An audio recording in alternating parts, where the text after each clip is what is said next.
What's going on, everyone? Sinterview here, and we are back with season 2 of the Sinterview. It's been a hot minute since I've actually done it. I'm pretty sure I stopped for a while. I don't even remember how long. It's probably been about half a year.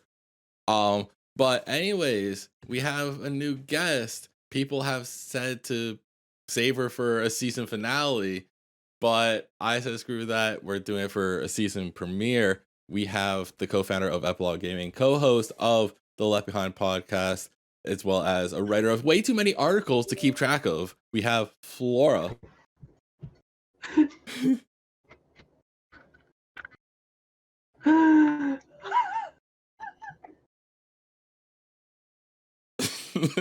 You good? I'm so sorry.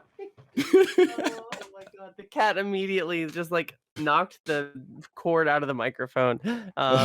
Your introduction was going so well. I Oh, don't care. I'm running with it. do you want to keep it? We're gonna keep it going.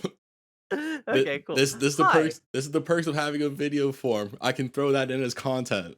Okay. I noticed that that's something where like a couple of your guests have been like, "You're gonna cut that, right?" And then you just like leave it in. So if anything, I feel like this is meant to be. But yeah, we have Flora. Hooray! Hi everyone. How are Thank you you for having doing? me, Sin. No problem. How are you I'm doing? doing well. It's for me, the weekends are cherished, and so I am just enjoying it to the fullest. Right now, it's Sunday. Unfortunately, kind of wish weekends were longer. Yeah, do you ever get like the Sunday blues where like you just like as the sun sets, so does your enthusiasm? Like, that kind of hit me a little bit earlier, but I will be fine. I like something that put a smile back on my face. Not only did I have this podcast to look forward to, but I got a few more books earlier as well that a friend recommended me. So that was something. I have things to do now. So even though my leisure time is over, um, I have that little like expectation, that little serotonin. I actually was talking to some of my buddies the other day about reading and all that stuff because that's something I haven't really done aside from reading emails and just articles and all that other stuff when it comes Yeah. down to it. Mhm. But part of me has been tempted to try to get into audiobooks just Mm. because my job involves a lot of 8 hours of driving anyway, so I could fly through books no problem that way. So I'm like, Yeah. Do you normally just fill that time by like music or yeah, okay? pretty much I fill it with radio when it's not Christmas music, which it has been this whole month, and so I have not been listening to the radio as much as I want to. So I go through my liked music on Spotify. I I ended up making a lo-fi EDM playlist for Okay. just chill drives, and then I have Mhm. my podcast that unfortunately I'm all caught up on, so I need to find something else to listen to. That's the worst. Maybe I'll start listening to the Left Behind podcast. We'll see. Hey, yeah. So I should take this opportunity to plug the Left Behind Game Club podcast. We have a really exciting guest coming up, and I just booked them. Like I talked to them like a month or two ago, but I just like messaged them earlier today, and I was like, "Hey, are you still good for this potential date?" And they said yes. So I can't say who it is yet. That would be rude to my other co-hosts, but the game I can say is Yakuza Zero, which, as you know, is like a huge one for me. So I'm like shaking with excitement when I think about it. You But love your Yakuza. absolutely.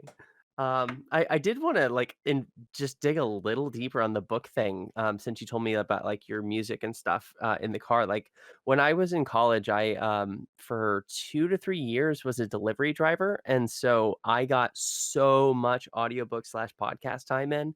And like I went through the entire like Song of Ice and Fire series and a bunch of like philosophy texts and self help books and stuff because that was how I was coping with my depression without medication.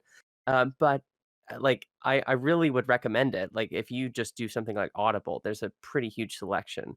Not a sponsor, by the way. And the like I don't know, or even just YouTube. There's just tons of stuff up there where like just pick an interest, throw a dart at the map, and see if it sticks. So it Mhm. made those drives so much more interesting for me because I don't know about you, but like driving is like incredibly boring. So Oh my god, yeah. Like, literally nowhere to lie. Like, I get to work at 7:30. I load up my van. I'm out of there by 8:30, 9 o'clock, and then I'm out running the roads until right now because it's Christmas season, like between 5 and 6 most days. Gosh, yeah. So, Ah. if you got the time, you might as well use it. Like, I do that with, like, all sorts of things that I consider boring, like washing dishes, doing laundry. Like, if it's something that I just have to do, it's gonna take time, and it's just a matter of me doing it, then I just pair it with something that, like, makes me excited, like a video game podcast or something. So, Like, especially when it comes to doing like dishes and all that stuff. Normally, I'll just like throw like a YouTube video up or whatever and just watch yeah, that while I'm doing it. But exactly. obviously, I cannot do that while I'm driving. Mm. So, but, Well, but because you gotta watch the thing, I imagine? yeah, exactly. Yeah. I'm supposed to be watching the road, but I really want to watch that video. Mhm. If I hit a few people, it's fine. Boom, boom, boom, boom. Well, you get points for each one, right? Yeah, exactly. It's a game.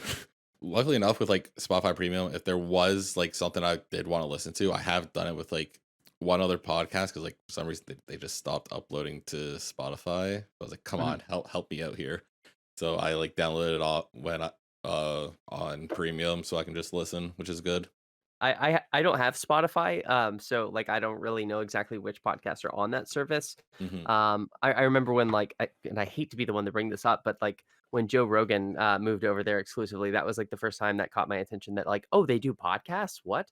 Yeah, So, like, I know my podcast, Left Behind Game Club, is on there, I just am not the one responsible for putting it up. So, I it's all kind of just, like, vague sort of knowledge, I don't really have any experience with it.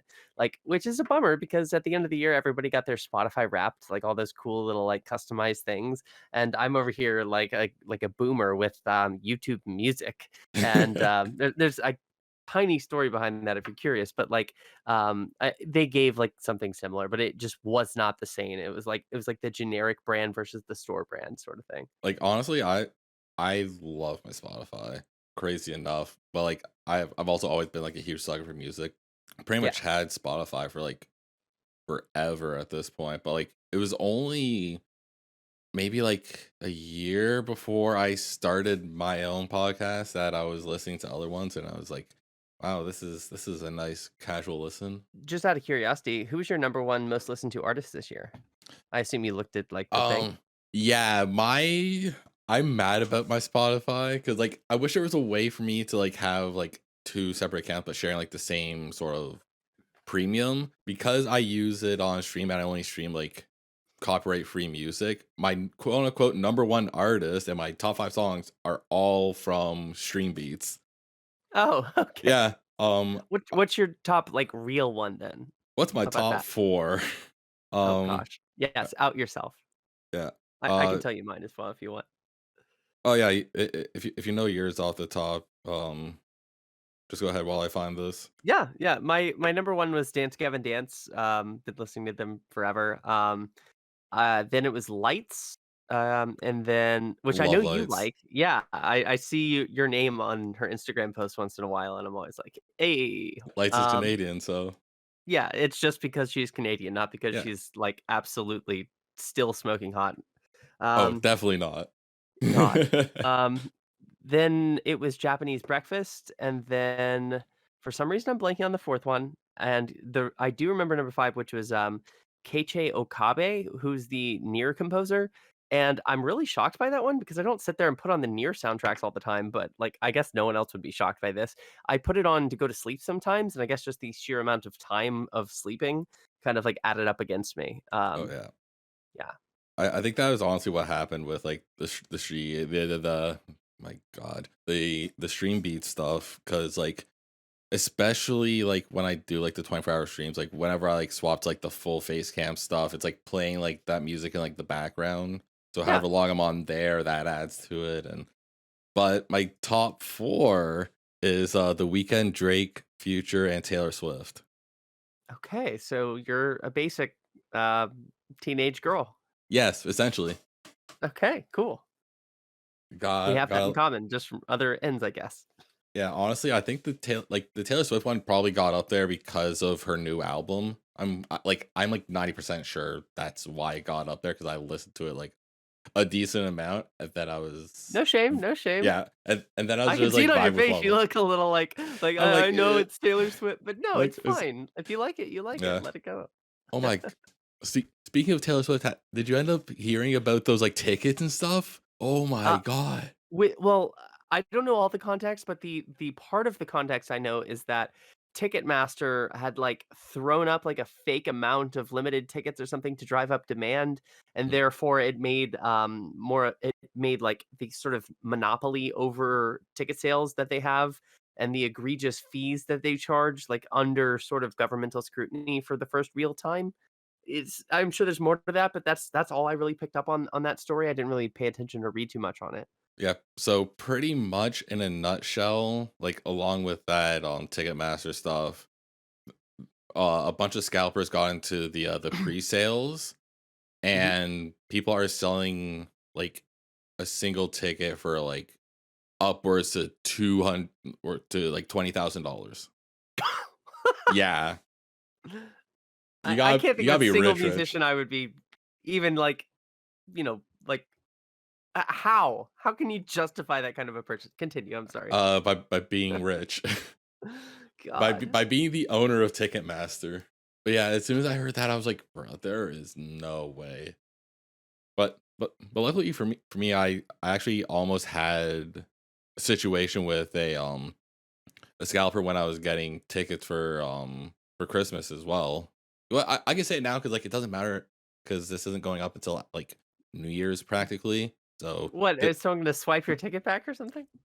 no, it's pretty much for Christmas I decided to get my mom 2 tickets Oh. to Shania Twain. Oh my gosh, that's cool. Yeah, that don't impress me much. She a big fan? I think so. I hope so. You you just But like I it did sounds like something my mom would like. yeah, like I'm pretty sure my mom like loved Shania Twain when she Mhm. was like popping and all that. That's cool. So I was like so I messaged my stepdad and like talked to him on the phone and stuff, and I was like, "Hey, do you want to go halves on tickets? I want to get 2 tickets for her for whatever day it is. I can't remember. I think it's in like June or something like that. And the Yeah. ticket prices weren't like too bad. Like the most I was willing to pay for a ticket was like $200, Mhm. and the ones we got was like 190 something each. So Okay, perfect. I was like, thank God.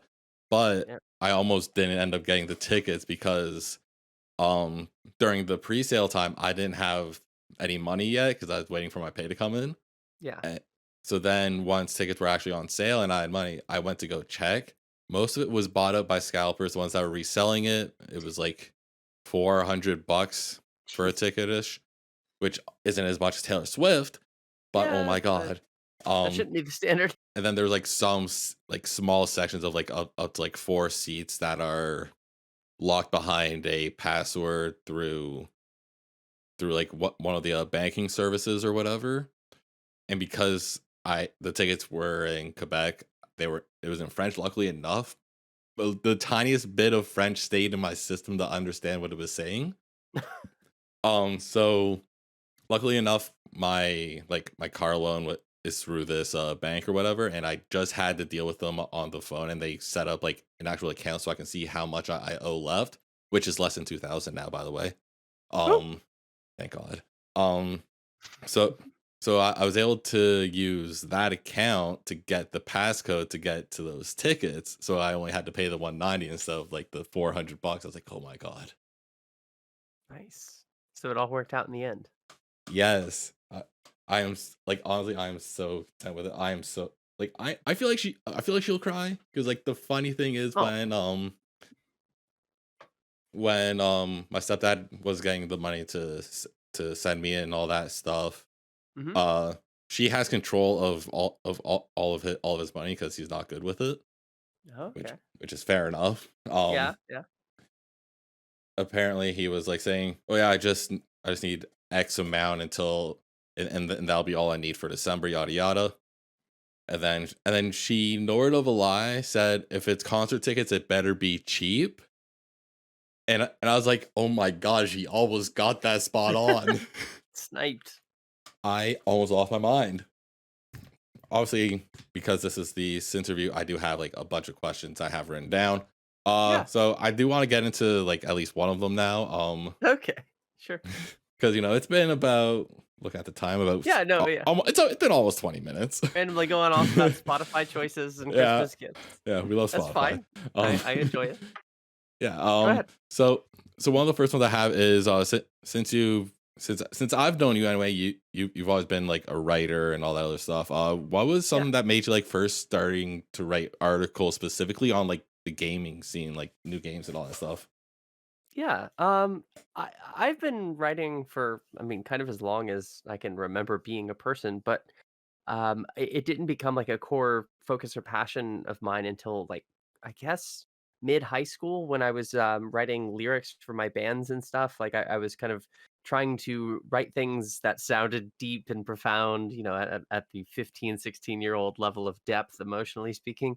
And so we don't need to go into any of that content specifically, but like that's where caring about writing began. And then I really, really refined it in college when I started taking some philosophy and some literature classes that like challenged me, both in like what I was writing about and how I was trying to write about it. And then there was a specific moment in like 2017 where I played the game The Last Guardian. Have you ever played it? I don't think I've played it, but I think I saw some gameplay. That's the one with like that kid and like that thing Mhm. that looks like it's from the Never Ending Story. Yeah, yeah, yeah, Trico. Random tangent, I have a tattoo of Appa from Avatar: The Last Airbender, and a lot of people think that that's from, Neverending Story, so it's funny that you would make the comparison with Trico here. That's like a motif because 'cause I've, like, never seen that film, but, like, the references have come at me, all the time, but, anyway, you've got the right game. Mhm. It's a game that kind of comes in the tradition of Fumito Ueda, who's, like, a kind of legendary Japanese game designer, who did Eco and Shadow of the Colossus. And so there's The Last Guardian.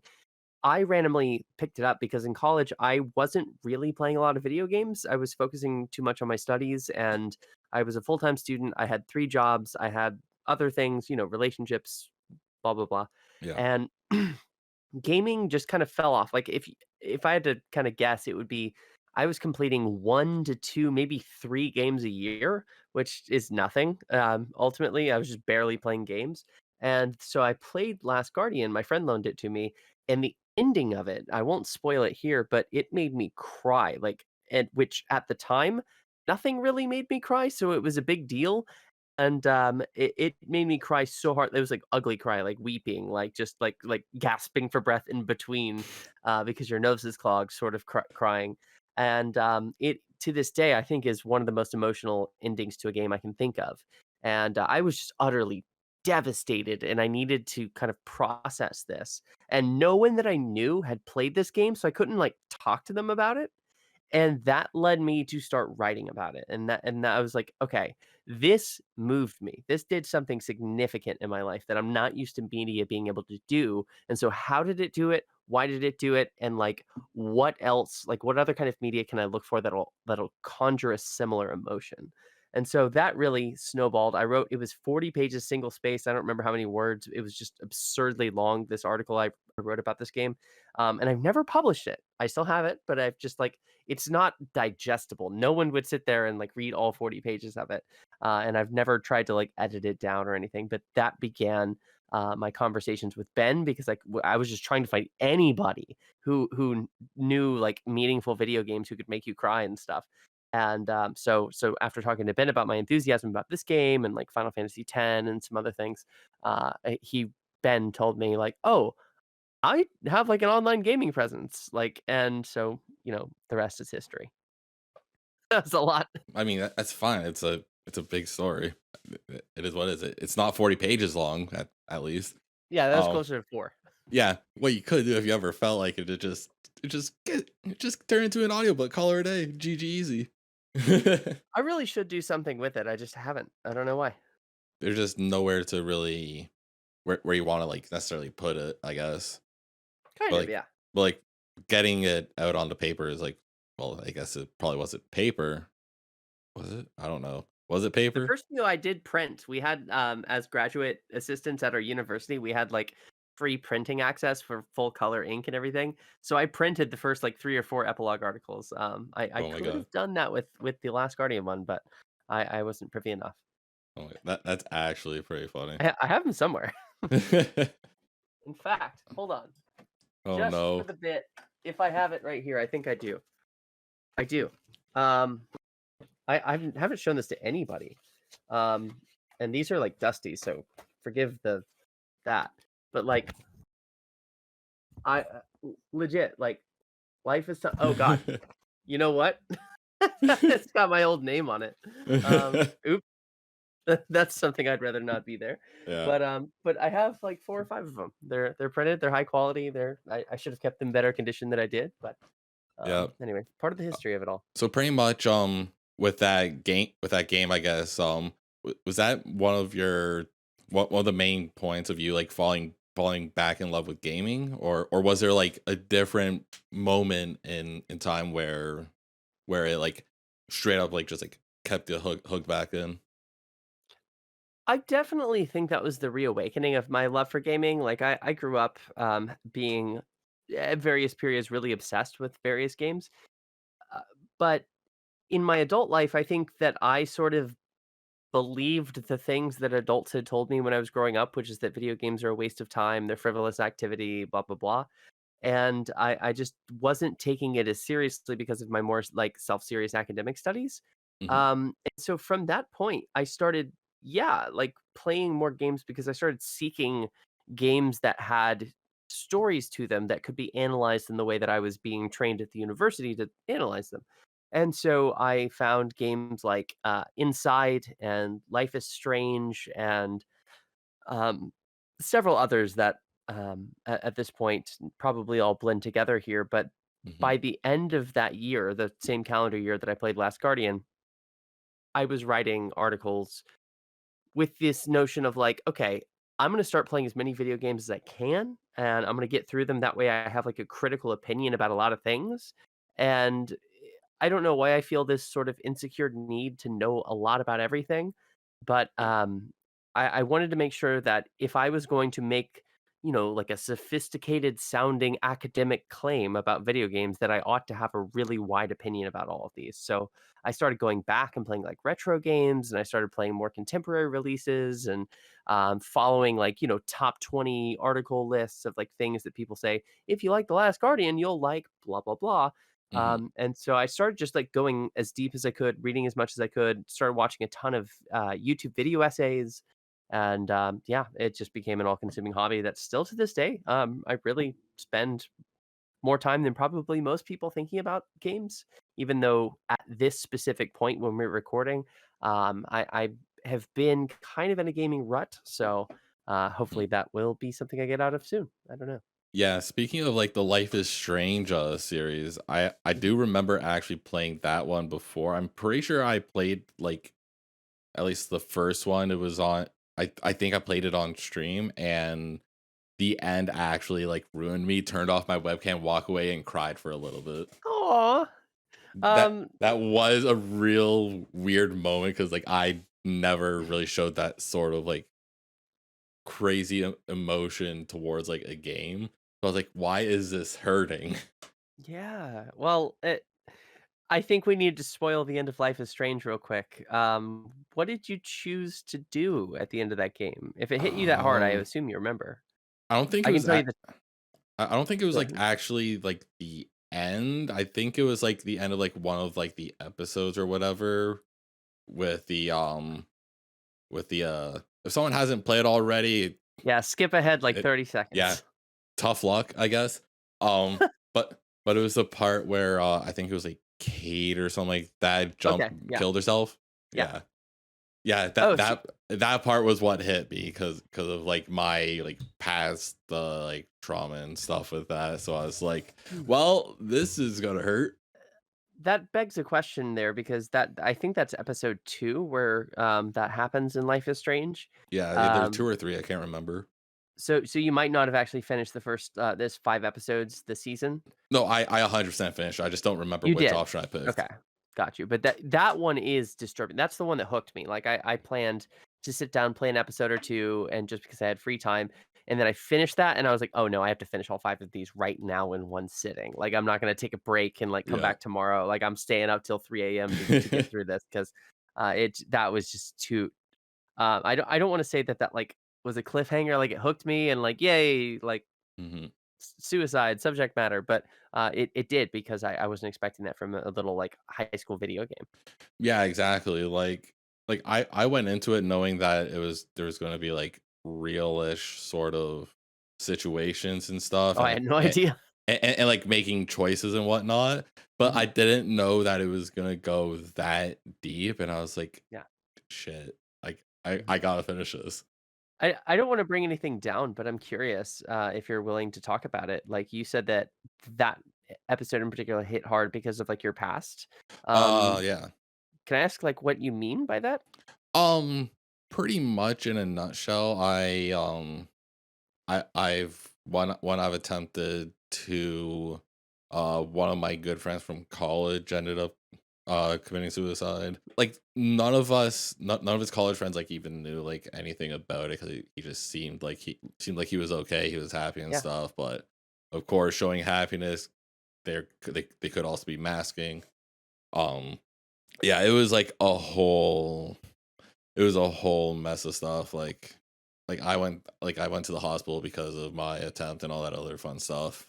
But I think like for me, like I'm kind of like at the point where I'm like, I as much as I want to die, I'm not going to because it like I don't want to put that onto other people Yeah. because of how much it affects someone.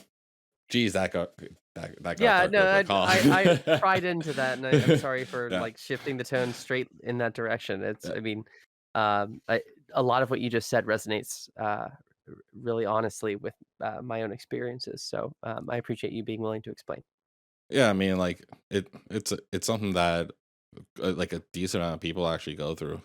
Yeah, I'm I pretty sure agree with that. at one point I was doing like suicide awareness, raising money for that. At Yeah, some point, I think that was like after that. I mhm. don't really remember off the top of my head. But we're gonna switch from Okay, such yeah, a for the best. dark and depressing topic. I'm Um, sorry. God, I should have saved you for the end and then just forgot. Ugh. Um, so we're gonna get festive. We're gonna talk about our holidays.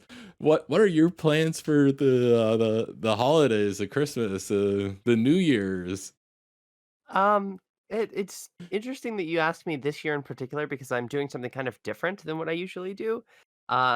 Most years I just go to my grandmother's house and spend the day there on Christmas Day, and like it's just like a day trip. Like I drive there for like 4 or 5 hours, come back. But this year, my grandfather passed away in the summer, and so that hit my family pretty hard. Like my mom, my aunt, my grandmother in particular. Um, they wanted to kind of get out of the house on the actual Christmas, and so they put together, like, a trip, and we're going somewhere, like somewhere I've never been, like a city, like, 3 hours, to the west of us, and, we're gonna stay in a hotel there and celebrate, the holidays accordingly, and, it's strange because you probably remember, Sen, that I, on Christmas Eve, normally do a Celeste stream where I play the game from start to finish as, like, "Hey, if you have, like, a crappy family or, like, no Hmm. one to spend time with or anything, like, hey, there's this place, you can come hang Yeah, out," and, like, that's been something that's really fulfilling for me, and so I feel really sad that I don't think I'm gonna be able to do that this year unless, for some reason, like, the Wi-Fi is amazing at the hotel. yeah. Um, I don't expect it to be, it's a hotel, but, that's kind of the plan is just going out of town to get out of the house and hopefully not be dragged down by, like, past memories, for those in my family who are still, in the Hmm. intermittent grieving process. Again, Yeah. sorry for the heavy thing, Yeah, it's the what's up? holidays. You keep making it more heavy. What is going on? I can't help it. Everything is, falling apart around me in the world. But, like, positive news, I guess, is that it's finally gonna be time for me to catch up on video games. Yeah, Yeah, hobby. hooray! And It, then the books that I mentioned, I can read them, and hooray! yeah, Uh, so there are good things. It's just different this year because, my family is still deep in that process. yeah, exactly. Like honestly, having like a change like that is definitely good for the at least like the mental sanity of going through like like a holiday and whatnot without that person that's typically always there. Yeah. I have had that situation with like with the passing of my grandfather like many years ago. Mhm. Um, and God, it was still weird. It even still shows up on my Facebook. When the I think it was like the day he passed or something like that. Because like I posted something about it. I don't know, but Yeah. um, but yeah, I'm at the point where like it obviously it doesn't affect me, even though he was like a huge role model for me and all that other Yeah. stuff. But like it's something that obviously, of course, it comes with time. It could take a year, 2, 3. Mhm. You never really know. Yeah. Um, I'm a monster. I got over it before he died. Like, we had our conversations, I cried with him, final sort of words, and it's like, yeah, "Okay, I act, accept this." a- And it's kind of been weird to be the one person in the family who's, like, fine, because, like, Thanksgiving, everyone was, like, in yeah, tears, like, every 10 minutes, and it's like, yeah, "I'm good." Like, I'll try to comfort you if I can. actual psychopath. Probably, yeah. I mean, there is the likelihood with serial killers having blue eyes. I have blue eyes. Uh I anyway, that's oh so no. twisted, I won't advance the joke further. Oh boy. But did you end up watching the Game Awards this past Yeah, year? yeah, I did. Oh, were you shocked or like or anything about the the what was it? The winner for like game of the year being Elden Ring, or did you think that that God of War had a really good chance of winning that? I wasn't particularly shocked by any of the results of the awards. In a few places, there was a clear injustice given, but that's the nature of award shows. Is like Mhm. someone's gonna always be upset with what happens. For example, my game of the year is Immortality, and like the couple awards that that game was nominated for, it did not really win, and so it was just like I Yeah. wanted that game to be recognized because I think more people should play it. Mhm. Um, with Elden Ring specifically, I think in my gut it was the obvious winner, like the one that felt most deserving. Mhm. Nothing against God of War. I've played it for 5 or 6 hours, Ragnarok, and I just haven't been compelled to go back to it. Everyone talks about it like rapturously, like it's this grand achievement, and like there's nothing wrong with it. This is gonna sound dumb, but like it's so hyper masculine and it's so triple A that I just kind of like, okay, this is nice. I've played something like this before. Yeah. Whereas Elden Ring was my first ever FromSoft game that I finished. I tried and aborted from Dark Souls like 2 or 3 times before, but like Mhm. when I picked up Elden Ring, it was, like, the same afternoon that I had muted it on Twitter. I was like, "I'm so tired of people talking about this," and then I sat there and I was like, "You know what? I'm gonna buy this game," and, so I did, and I sunk, like, 6 hours into it in the first sitting, and I was like, "Oh my god, I'm utterly, like, infatuated with this game," and I really, really, really think that Elden Ring is one of the best games of all time. I don't mean that's one of my favorite games. I just mean like from an Mhm. as close to an objective discussion of video games as you can have. Elden Ring offers so much in it as like a singular title, and so much of what it offers is like amazing. Like it plays with your expectations and all that stuff. So, God of War is a well written and well acted and well polished sort of experience. It just the things it's trying to do don't really speak to me in particular, and so it's just kind of Mhm. like I'm playing it because I feel like I should have an opinion on it, rather than playing it because I'm genuinely enthusiastic to play it. So Yeah, exactly. Like for me, I haven't played any honestly, 9 times out of 10, most of the games that show up in the Game Awards, I have never touched in my life. It's either I yeah, haven't touched them or I've never even heard of them. The only thing that I actually wanted to win Game of the Year because I thought it'd be hilarious was Stray. I will cackle if Stray won Game of the Year somehow. But there's no way, yeah, but like even for the using meme. exactly like using my common sense, I knew that Elden Ring should win that award Yeah, because like I was talking with someone in my chat and like they aren't wrong when they said that like Elden Ring had Elden Ring had the world in the palm of their hands for like 6 months. Yeah, like, that was the only game people were talking about. Like, Horizon Forbidden West came out, and I saw, like, 3 takes on that game. Elden Yeah. Ring was, like, all day, every day, everyone on my Twitter feed posting about it, Discord was going off about it, just, like, uh, that's what led me to play it. I was like, "How is this so" it's captured everyone's attention. Mhm. And, again, nothing against God of War, but, like, God of War, there has been some traction, in the fall, but I'm not seeing nearly the impact that Elden Ring had. Yeah. It would have been astonishing to me if God of War had won, Yeah, but God of War had like a solid like maybe month tops of like people like talking about and playing it yeah, for the most part, but it was nowhere near as close as it was with Elden Ring. And also, I'm just going to mention that God of War won some like accessibility thing or something like that. it's got Um amazing options, actually. I'll defend it on okay. that. Okay, cuz like from what it was showing I was like did it just like change the color of them to like colors so that way they know who's on your side and who you have to attack? Like that was the only thing I saw. I don't know like exactly what they've done, but I can't rattle off knowledgeably all of the accessibility settings from God of War, but I know that when I toggled through, like, one of the first things that happens when you install the game is it asks you to set up some accessibility settings for yourself. And when you go through them, they are rather groundbreakingly comprehensive. There's from something as simple as toggling on a menu narration or a scene description, like for people who might be like blind or visually impaired and unable to properly take in what the game is asking you to do, or like just there's um, different more obvious the DualSense controller has some adjustments to its feedback that it gives you, whether it's the triggers or the vibrations and stuff like that. mhm. You can toggle all of that on. Like I went into the accessibility settings immediately and I said, "Oh, you know those prompts in AAA games where you have to like bam a QTE really quickly, like just hit X a bunch of times? Yeah. You can just hold it once. Like that's not a groundbreaking feature, but It there is there were nice things though. that I immediately went and turned it on and like put the name of who's talking in front of what dialogue is happening. Like Mhm. just just basic stuff, because like, I'm not gonna remember 87 characters' names. Yeah, see, like that was something that like I didn't really necessarily know because like obviously I never really looked too heavy into like God of War or anything. Yeah. I still want to try the first one at least, but like I'm like I I could care less about actually looking it up or anything. Do you have a Um Sony console?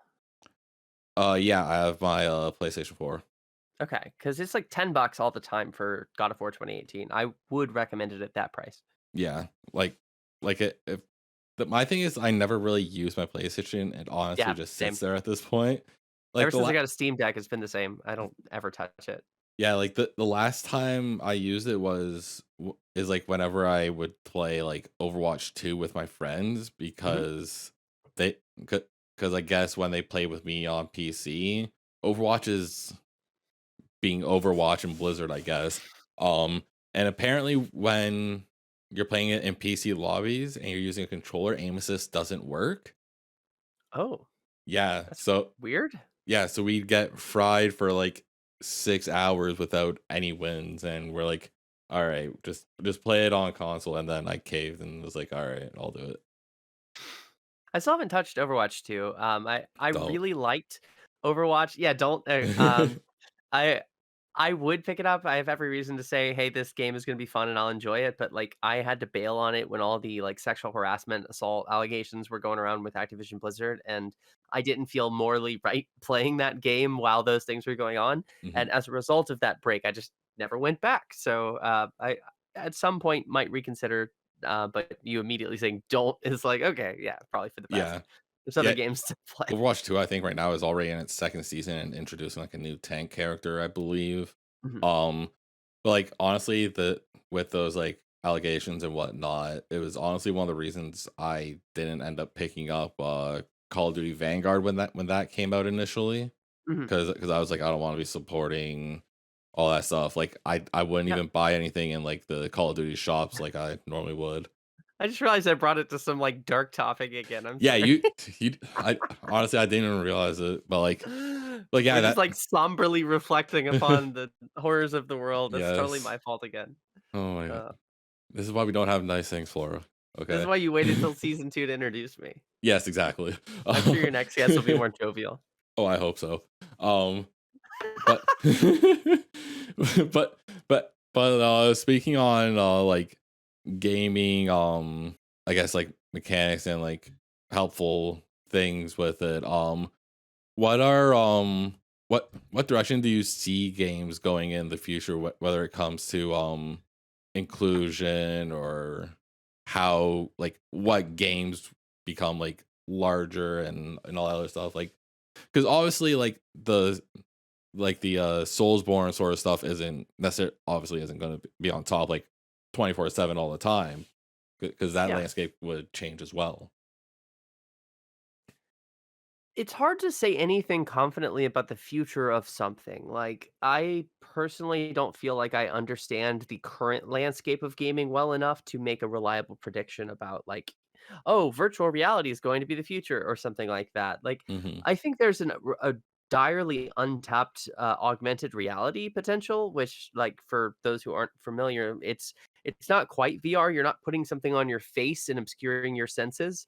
It's rather like you look through a device or something, or like just something appears in the world that isn't really there, but it is projected in a way that looks like it's there. Like Minecraft, I forget what it was called. It was like Minecraft World or something. Was going to be this where you just point your phone at something, and all of a sudden you have like a uh, Eiffel Tower created out of blocks, and like, oh, you can just point your camera there, and that it exists in the digital world. Like I feel like that, like where like AR glasses or something would be like a near future thing that we just kind of probably aren't expecting very much from, at least right now. There's no flagship games that are like driving technology in that direction, but that seems like an obvious, like, I know technology is about to be there if it's not there already. It's just a matter of someone pioneering it. Yeah, Um, I, yeah, I like I go ahead. believe there was like obviously Google Glass was something that they did Yeah, try. Google Glass Um, was an attempt of that. Yeah. yeah, which obviously It, that didn't end up going very well. But like, no, no.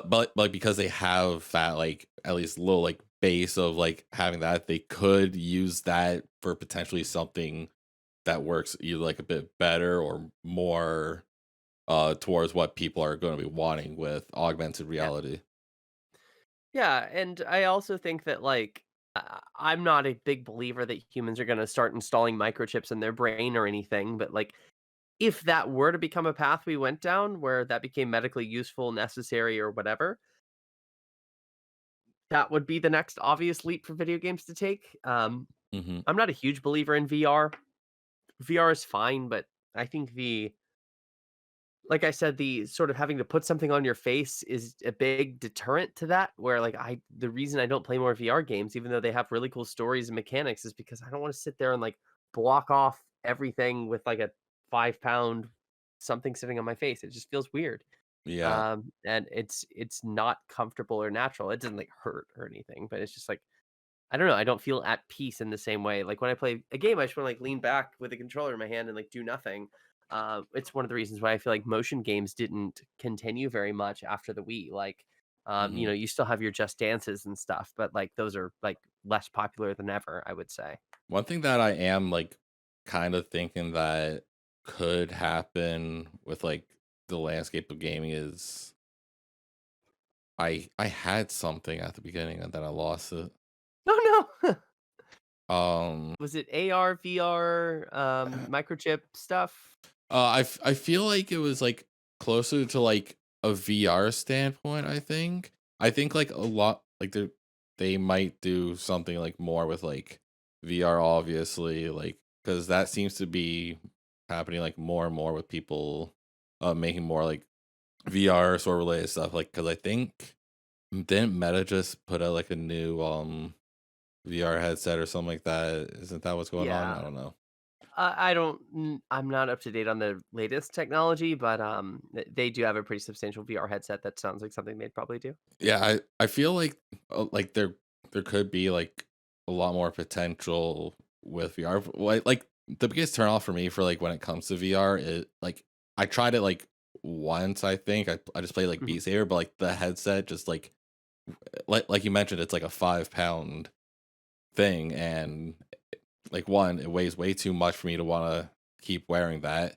Two, I got super sweaty in there in like about like an hour, Yeah. and it was just super uncomfortable to wear.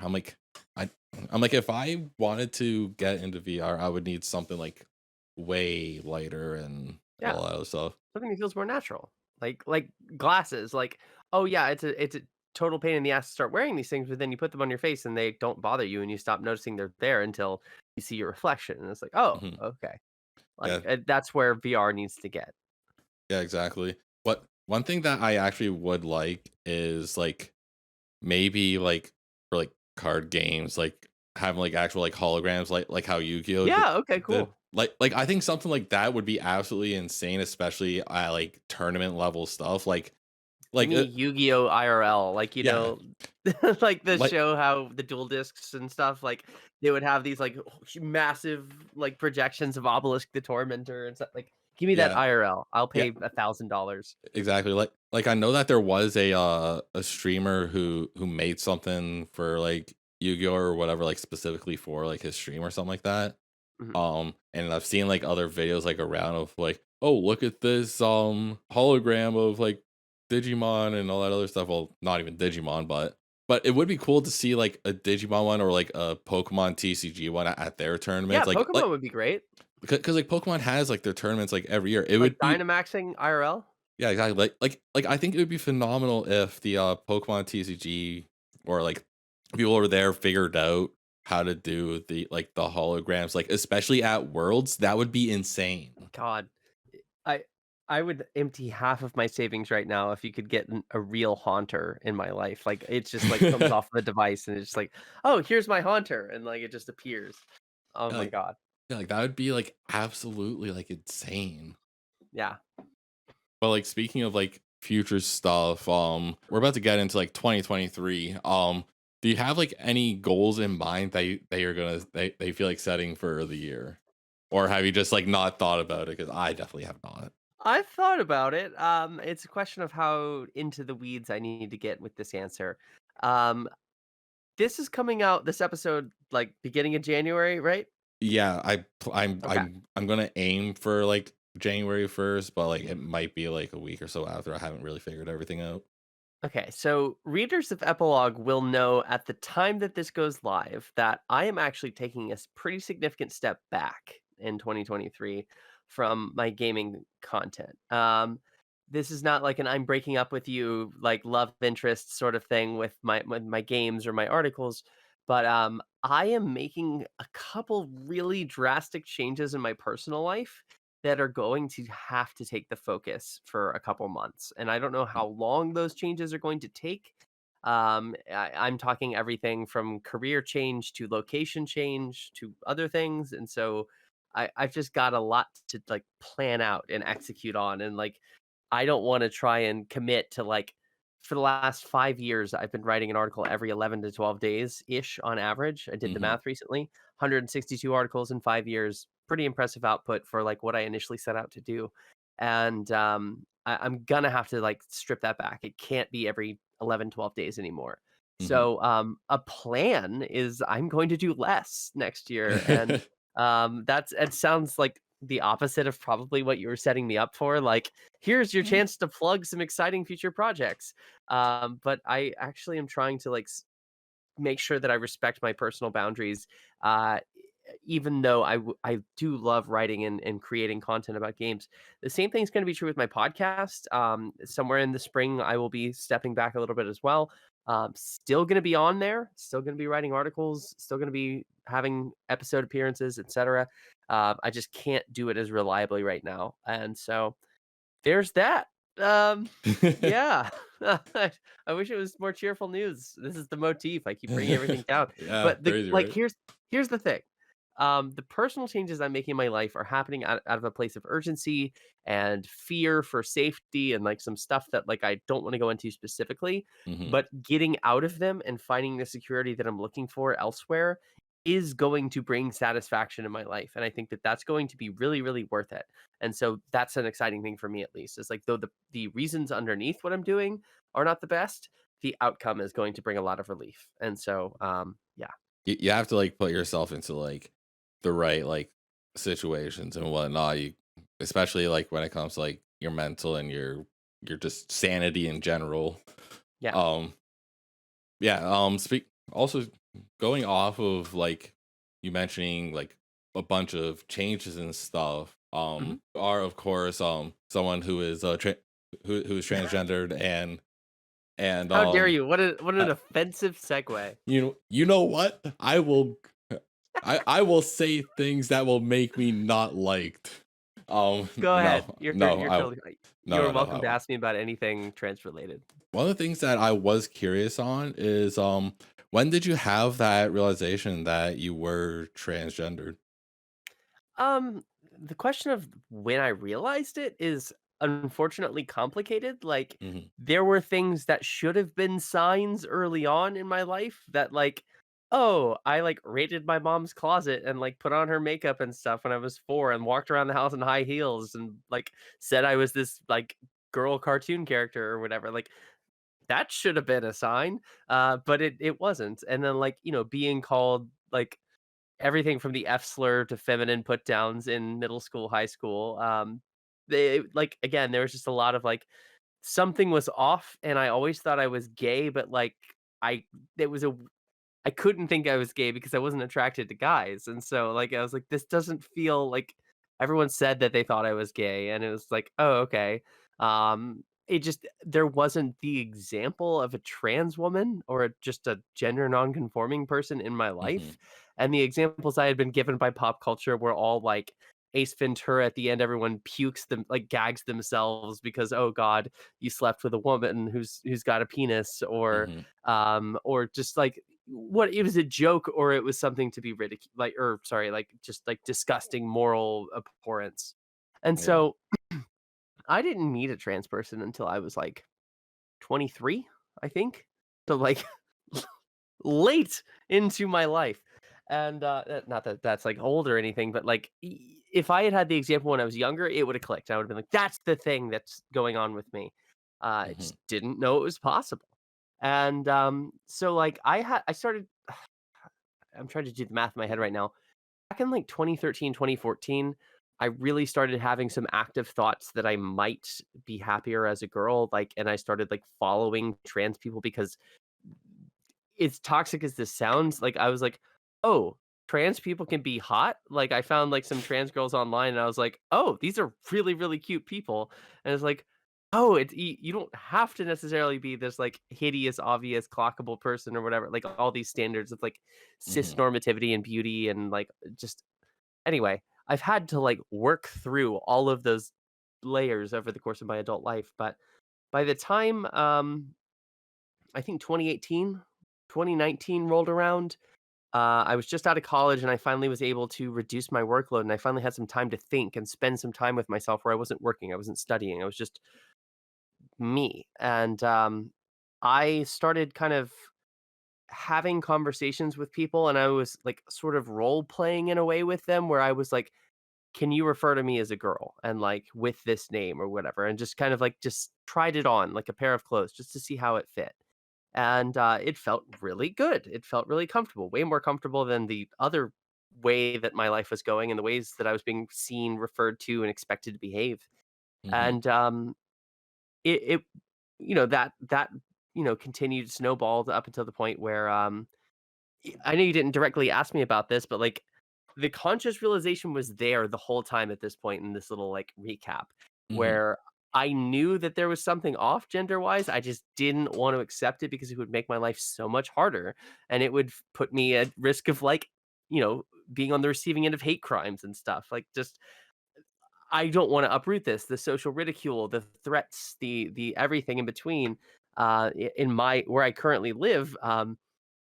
Landlords and whatnot can deny you from renting out places just because you're trans. They're just allowed to deny you for that. That's a Um, thing.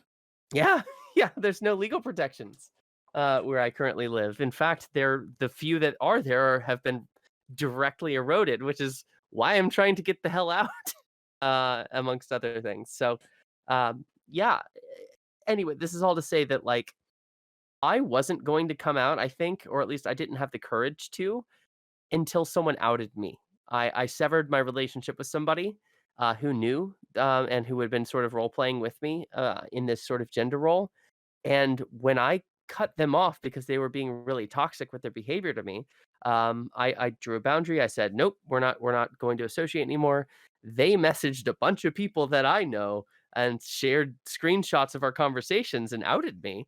And at that point, I had a decision to like come up with some crazy elaborate story to deny it, or just be like, "Yep, this is true."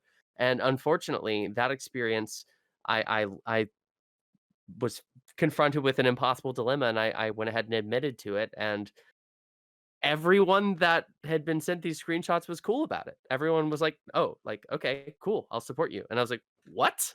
I had no idea that was possible. I thought that immediately I would be laughed at or cut off or, you know, insulted or anything like that, and Mhm, people accepted and supported me, and so, that was the reassurance I needed, and here we are, so mhm. Yeah, it's definitely a good thing that, like, especially we're starting to get to that, point in, like, the world where, a lot of, like, being, like, transgender, being gay, yeah, um, and all that is, like, perfectly fine with people to yeah, like, it's a lot like, it is still a problem of, like, transphobia, homophobia, and all that stuff, but the fact that it's more accepted now that there are these people and they are, like, normal people like the rest of us, mhm. it's like it is one thing that I am glad that there is. Yeah. One of my best friends in middle school, who stayed friends with me through high school and a little bit after into college, he moved away, so we don't really talk that much anymore. But he came out as gay in like I want to say eighth or ninth grade, and Mhm. that was the biggest deal in the world. Like everyone always had like rumors, like "Oh, so and so is gay," and it was like, as one of his best friends, I was like, "There's no way he's gay," because and I had all this internalized homophobia, internalized transphobia, stuff like that, and I was like, I would have known if he was gay because, the narratives you're fed about these people is that Yeah. they have some bad reasons for being who they are, and unlearning that through, like, firsthand, someone that I deeply cared about was kind of the incipient gesture that enabled me to start questioning myself later down the line and feeling less of like an outcast or a freak, despite the relentless sort of bullying that you receive for being a more effeminate, quote unquote at the time boy. But yeah, I believe in high school there was, like, a few people who were who have, came out as, like, gay and all that. I mhm, think there was, like as far as I'm aware, there was only 2 guys who did. mhm, I don't know if any of the girls did. yeah, I wasn't popular, so I didn't talk to anyone. I was a loser. I would sit with my few friends in the cafeteria and just talk about either, like, Call of Duty or some other yeah, stupid thing. But, like, for the most part, like, everyone just seemed, like, cool. I'm vibing, it's whatever.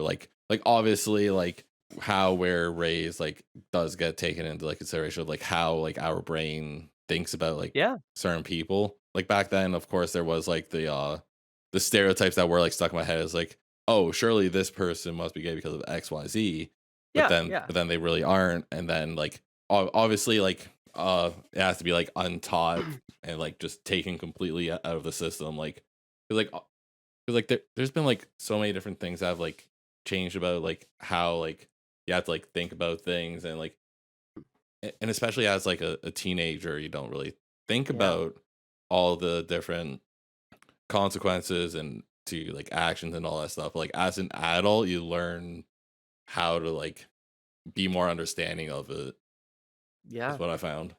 I certainly was fed a lot of narratives about how to view people in the world, and most of those narratives had flaws in them that, even to this day, I'm still reckoning with. I think that's why being open-minded is so important. Like, Mhm. I I I wasn't, like, head in the sand ostrich level of teenager. Like, I had opinions about world issues and how politics should work and, like, what injustices I could identify in society, but, If I could compare the way I look at the world now to how I looked at it at 18 or whatever, I think that I would be pretty horrified at some of the views that I used to like hold on to just because that was what I was given and it felt self-evident until I had later questioned some of them. So yeah, I mean, like there's always this room. Like I describe it sometimes that I have like an asymptotic relationship to truth at this point in my life, which means like in math, like an asymptote, like it's like a graph that like goes as close to the line as possible, but never quite touches it. It Yeah. just gets progressively closer and closer and closer, but there's like that infinite space between the line of the graph and the line on the graph are Yeah. like they never meet. And so that the way I use that analogy in my head, at least, is like with everything that I believe about the world, I can approach certainty and I can get really damn close to being certain about something. But there's always, no matter how close, a possibility that I could be wrong. And like keeping that little like asterisk on everything that I believe has enabled me to like have the humility to change my mind about things at some point in my life. And like Hmm. whether it's something like, core to my being, like my gender, or something more like disposable, like my view of how to best consume products for the sake of the environment or whatever. Like that range of things is totally informed by what I currently know, and what I currently know could always be upended by something. So, um, yeah, I think that's like a good thing to aim for. It sounds self-important, like I've got it all figured Hmm. out, which I do not. And Do we so ever really have it figured out? no, I think one of the reasons that so much harm exists in the world is because people pretend that they have it figured out. And if people would just admit that they're making it up as they go along a little more often, I think we'd all be a little better off. Yeah, But exactly. I don't Like know. 9 times out of 10, I think most adults are they're 100% winging it. There is no way Yeah, that they have anything figured totally. out.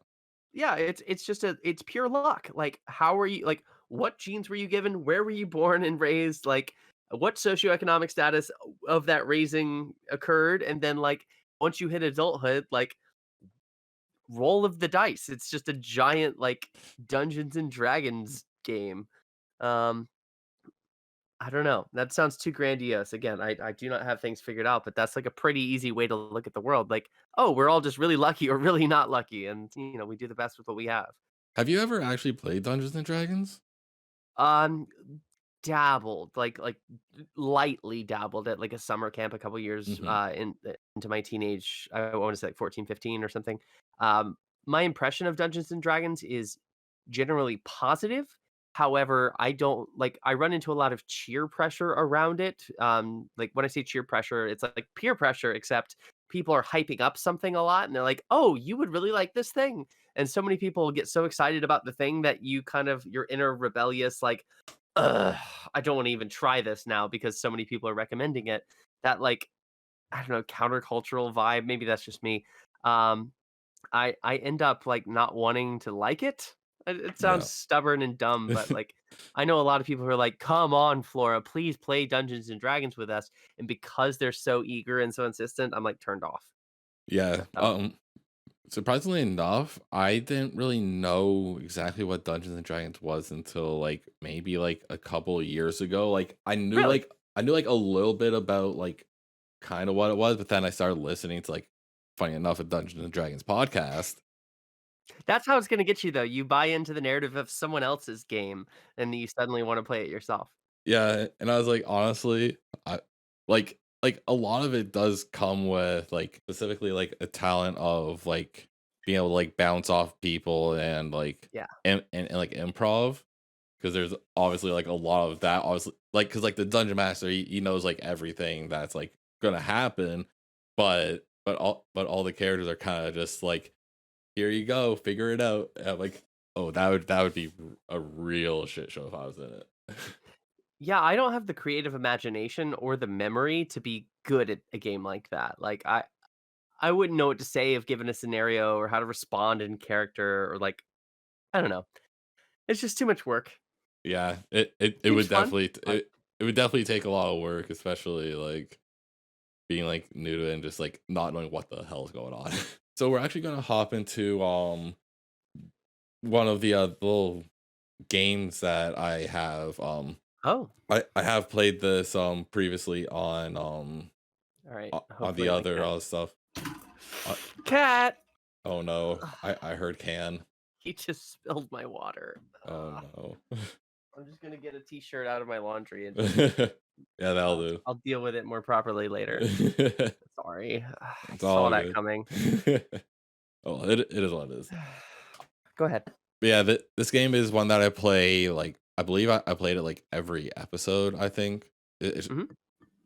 It's called One Has to Go. I pick 3 things that you like, and one has to go. Mm. It's pretty straightforward. Um, so the options of what has to go is, Yakuza, Nier, and Fall Guys. Oh, Fall Guys. Oh, Easy. yeah, Yeah. You I misjudged. yeah. Um, I though only I kn have played Go ahead. it's only because I know that you play way too much Fall Guys for your own good. I've played, well over 300 hours of Fall Guys, which is more than I can say for any individual Nier title. You were correct in using that in your assumption. But, as far as games I, like, care about, Fall Guys is just, like, I don't know, like a fun party game, whereas, Mhm, like, Nier makes me cry, and, like, Yakuza, well, has also made me cry, but, like, I just am really passionate about, like, the world and the stories and, like, the mhm. silliness, but the seriousness that goes on simultaneously with them. So, yeah, it's that for me, that's easy. If you had gone, like, I did a Twitter poll not so long ago, and it was like near Witcher or Yakuza, which one is my favorite franchise of all time? If you had gone Witcher, then I would have been really stuck there, because I should have done more research. it's okay, it's okay. You got 3, I mean, those are, like, seriously, like, all-time games for me, so Yeah. good Um, question and fun question. yeah, and no and you've also been keeping up with, what is it? Like Spy Family and all that stuff too. Yeah, Uh, yeah, I ton of I anime. yeah, I kinda just, like, stopped watching. I think I just, like, ran out of time to, like, do anything, and then I just forget about it. So You say that like I'm going to be yeah. upset with you. No. Should I scold you for falling off Spy Family? Oh, yes, absolutely. Please scold me. I like How it. dare you? Mommy Yor is waiting for you, and you are denying her the opportunity. Anyway, The audacity. yes. Mommy Yor will find you because she is an assassin. I think, like, the last episode I watched was, the one after they got the dog, I believe. So, like, I think Oh, I'm, so like you're, like, in season 2 still. yeah, I'm in season Okay, 2, but, like, I think I'm, like, probably, like, a couple weeks behind at this point, which I that's okay. yeah, like, I could catch up at some point, but, like, honestly, I really like the anime. It Yeah, it's something to look forward to at the very least, like, I'm a sucker for just, like, latching onto things as, like, a oh, I can, like, I mentioned, like, these books earlier, like, just having mhm, something knowing that, like, I have all of this to look forward to is sort of a way that, like, forestalls, like, being depressed. Like, it sounds like a joke, but it works. Like, if I literally just externalize the thing that I can, like, oh, distract myself from or whatever, or just, like, appreciate the story of or anything, like, then it's, like, exciting for me, and so, like, Spy Family, when it was off air over the last couple months, it was like, "That's fine," but, like, as soon as it came back, I was, like, wiggling in my seat, like, ready, like, refreshing Crunchyroll at, like, 11:29, just because it just that dopamine release was so strong. But yeah, Spy Family has become one of my favorite anime. I don't think it's a favorite of all time or anything, but currently it's arguably the one that I look forward to the most. Like I'm watching Spy Family, Blue Lock, and Chainsaw Man right now, like ongoing ones. mhm. And those are like kind of equally exciting, but Spy Family is like the one that I get giddy for.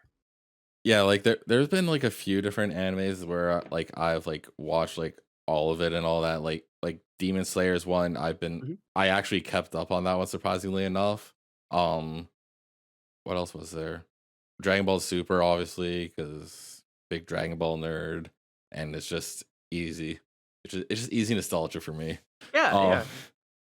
Spy Family was one that I was watching until, like, obviously recently. But, like, I find it's just hard to, like, keep up with, like, the weekly ones, but, like, if it's all out at once, I find it's easier for me to consume that.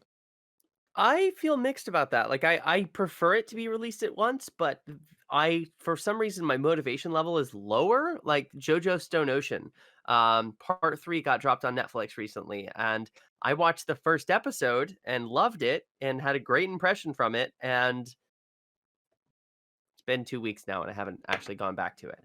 Yeah. I need to, and I will when I have some time off work soon. But like the fact is, I only have to commit to 22 minutes on Saturday or whatever for Spy Family, and that's Mhm. like, "Ooh, I'm caught up. I have that satisfaction." To watch through the entirety, there's like 14 episodes of JoJo or whatever. It just feels like this entire 7-hour-ish time that it's gonna take to sit through it. Like, it's just more intimidating, so I don't do it. I don't know. It's weird. Yeah, like that there's always like that mixed thing for me, like the reason I'm not the biggest fan of like the weekly ones is mainly because of how my brain works. I forget about it. So cuz like So, like, Sunday arrives and you're like, "Oh, no." yeah, cuz like there's been like a few times cuz like Kay and I also watch like RuPaul's Drag Race Okay. whenever those episodes come out. I think Mhm. there was like one point where we kind of just forgot for like a couple weeks and they're like hour-long episodes and we're like, "Oh no." So then Yeah. we have to I've try to like catch up on that. Weirdly enough, there's, like, a stereotype that, like, all trans women love, like, drag stuff. I've never watched RuPaul, like, not a single episode. Honestly, I don't think I would have watched it if Kate didn't get me into watching it. I don't even remember when like I first started watching, but like she still watches all the old episodes and everything. Yeah, like, I'm sure that it's got, like, entertainment value to it because it's Hmm. incredibly popular. I've never given it a chance. I Hmm. don't drag stuff is more of, like, an exaggeration of gender, usually speaking, Yeah. or at least that's, like, my perhaps ignorant understanding of it, and, I don't know, never been compelled to sit down. No one's ever been, like, so, like, "Oh, come on, Flora, let's do this. Let's watch through season 1 of RuPaul." So, maybe one day. Yeah, like I think they just finished up season 3 of like their US the US drag race. Right now the one that we're keeping up on is Canada versus the world. So Is like it not normally in the US? I That like speaks to how ignorant I am here, but I the assumed it was the US. like the main one called like RuPaul's Drag Race is but it Yeah, is in the is the US one, but there is okay. like Canada's Drag There's, like, Race, other but spinoffs. yeah, but like it's all under like the RuPaul name and all that, so it's like Got you. yeah. So since oh my god, we've been going for a while. So I'm good I if you are. Yeah, I know. if you got more, let's do it. Yeah, I have like I have some other things here. We have Twitter questions. Yeah. Okay. Cuz I went on Twitter. I If you guys don't follow me on Twitter, do it. It's at Cinex Realize. I Whenever I have a host or guest, not host. I'm A the host. what? I'm the host. I thought you said something very different. What Sounds ho? like host. Yeah. I mean that too. Um I That's the I term got for it, I you. guess. Um I'll but leave that to the listeners to dissect. yeah, exactly. Um I forgot what I was going to say. I lost my track.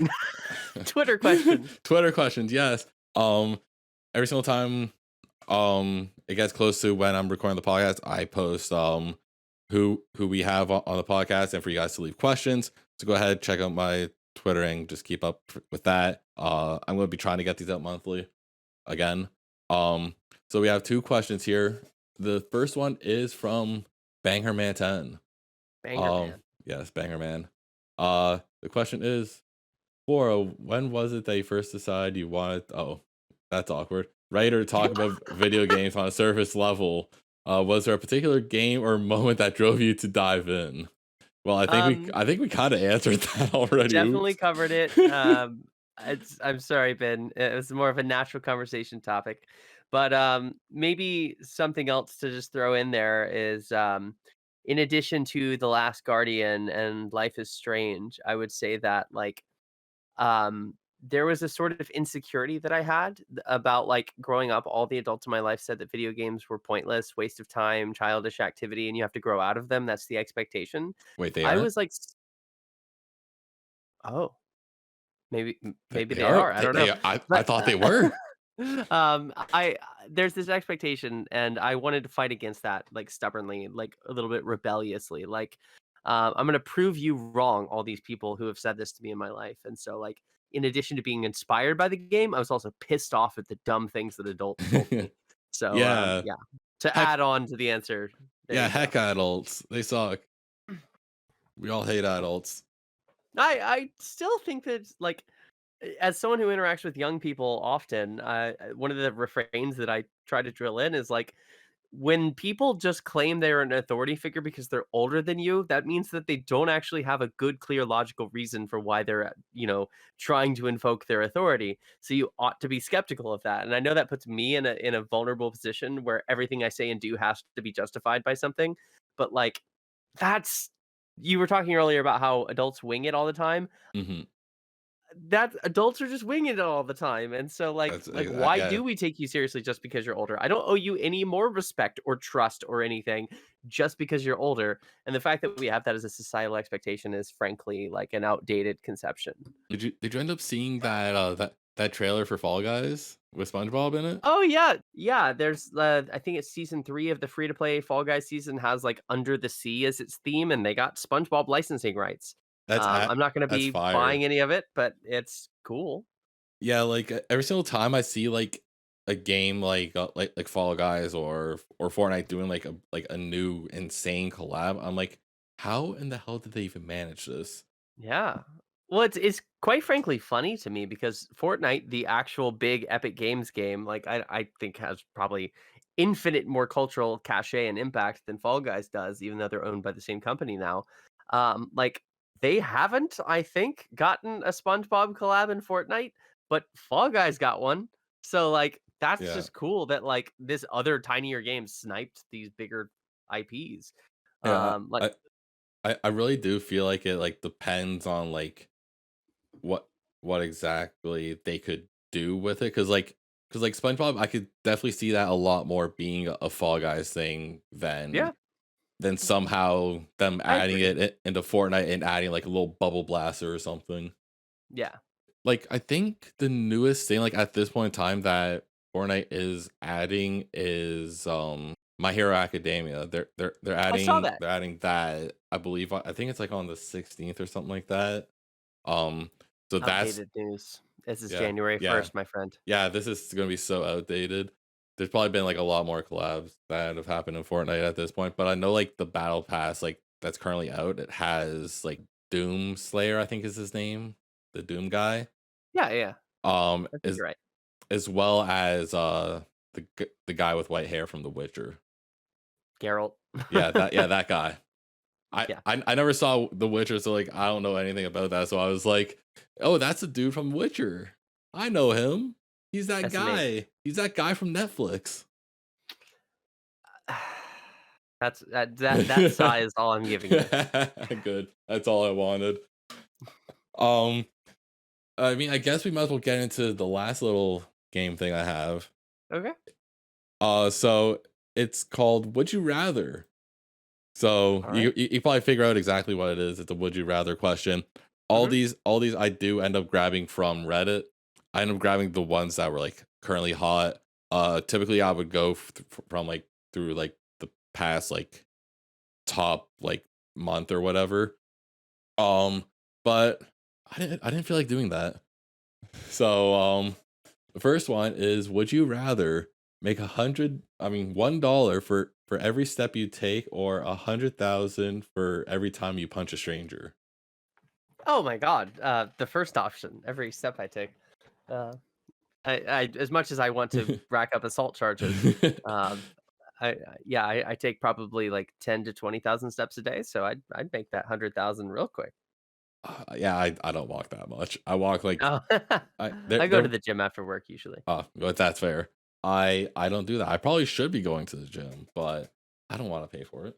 I Um just don't wanna die earlier than I'm going to, so, Yeah, uh I actually did find out, I think it was like the other week, Kay and I decided to take our blood pressure or whatever. And from what I read is that I have high blood pressure. So I'm like, oh, that's fun. yeah, you gotta take it seriously. It'll come back to Yeah. haunt you unexpectedly, so be Yeah. nice to your body. Yeah. Um, so Dark the again. yeah, you need to stop that. You can kick me off soon, I imagine, but, Yeah. Yeah, yeah. uh The second question is this one's a little bit weird. Um, would you rather be a multimillionaire actress who eats human flesh on live TV or be one of the producers who makes low six figures sourcing the flesh?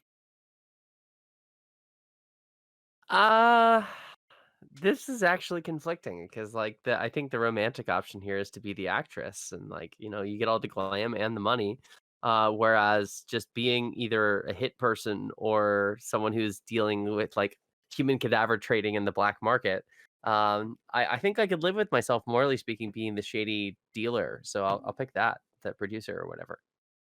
Take a couple 100,000 They're already instead. dead. The ethics of it don't bother me at that point. Like, Yeah, so what true. if you wanted to be turned into a mushroom or whatever? Like, sorry, like I Too have damn bad. You're going inside we got this actor or entertainment. actress. Yeah, we got Yeah, entertainment. We we're got making live people TV, happy. baby.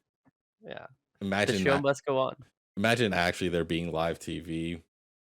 Lol, dude. I would watch at least one episode just to try it out. Like just like Just to give cannibal. it a little taste. Yeah. Yeah. So the last one here is: would you rather have a highly advanced sex robot or a true love? Yes, I know. I mean, I think about the type of person who would answer each one of these choices, and I'm like, I don't want to be the person who says sex robot, because that seems really like incel mother's basement very quickly. Um, But you want to go with that one. I I'm just saying it's a tempting option. I'm not saying it's my go-to. No, I'm gonna pick the true love. I'm a relatively aromantic person. Like which is in my definition of that, aromantic sort of means like you don't feel the void or the absence of the social pressure of like in order to live a meaningful, fulfilling, complete life, you have to have a romantic partner. I don't believe that. Like, I think that you can live all of those sorts of descriptors of a quality life without needing another person. And so I don't seek a partner right now. I haven't been in a relationship in over 5 years. And so, like, between the two options, like, the sex robot feels like I don't know, some weird, like, desperate needing to get laid choice, but, like, I also don't really care if I have a romantic partner. I don't expect to have one. Mhm. I don't expect to, like, change my life and, like, would I be open to it if somebody was, like, that impressive on all of the various levels? Yeah, of course, but, like and have I had fulfillment from my romantic partnerships in the past? Yes, of course, but, ultimately, I I'm not gonna pick the sex robot because that just I feel like that's gonna be the headline of this episode if I do. So I'm Oh going with god, true that love. come on, I needed it.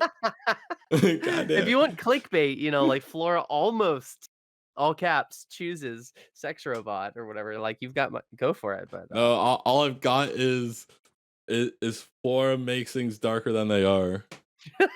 yeah, Flora brings everything or like makes every topic depressing or something. You Yeah. can work with it. How to make every talk depressing in 5 easy steps.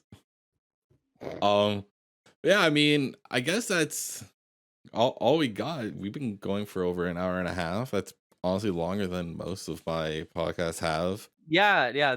I think your longest that I saw was, like, almost 2 hours, so I I'm think surprised, but I've enjoyed what we've talked about.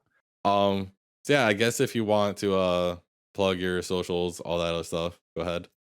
The main place I guess I want people to check out is epiloggaming.com. That's where I publish all my articles. That's where you can find links to all of our things like our Discord and stuff if you want to reach out, get in touch. I'm sure there's people watching who I don't know personally, but I'd be happy to talk to people if they have thoughts, questions, whatever, based on this episode. If you want to follow my like random posting and stuff, Twitter is a good place to do that. I'm Ludo Narrative FM and that's it's mostly like horny fan art if I'm being real, like that's 80% of my content that I just share out, but Yeah, when I was scrolling and trying to do a little bit of research, I saw a lot. I'm totally self-aware about it. I know that All right, it's a as little long as over. you know. Oh yeah, no, it's I also share articles and other content, but it's all video game related. So if you like gaming stuff, particularly with like a queer trans, just very, very, very lesbian sort of vibe, then yeah, that's a good place as well. So probably those things, and then finally, the Left Behind Game Club podcast. If you type that into any podcast player of your choice, it should pop up. So if you want to hear me talk more, that is a good way to do so. Yeah, and if you guys enjoy this podcast, if you guys are watching on YouTube, hit the like button. If you're on other uh podcast platforms like Spotify and stuff, you guys should rate it 5 stars. Help me out. Um, I don't even know if stars are even or like rating it even does anything, It but does, it boosts your algorithm, like, yeah. you show up easier. Okay, yeah, put me in the algorithm, please. I need that. Cause funny thing is this episode is the first like episode being recorded that is going to be on a separate channel. Cause I was Oh, talking cool. to some people about like doing like a separate channel for the podcast. And they said that it's a better idea to do that than just keep uploading on the mine. So this will be the first new podcast over there. So you guys should subscribe if you guys haven't. Sweet. Um, Hit the bell. yeah, hit the bell It's so you get apparently a that good thing to notification once a do. month. Yeah, like, comment, subscribe. Let me know who you guys want to see on the podcast next.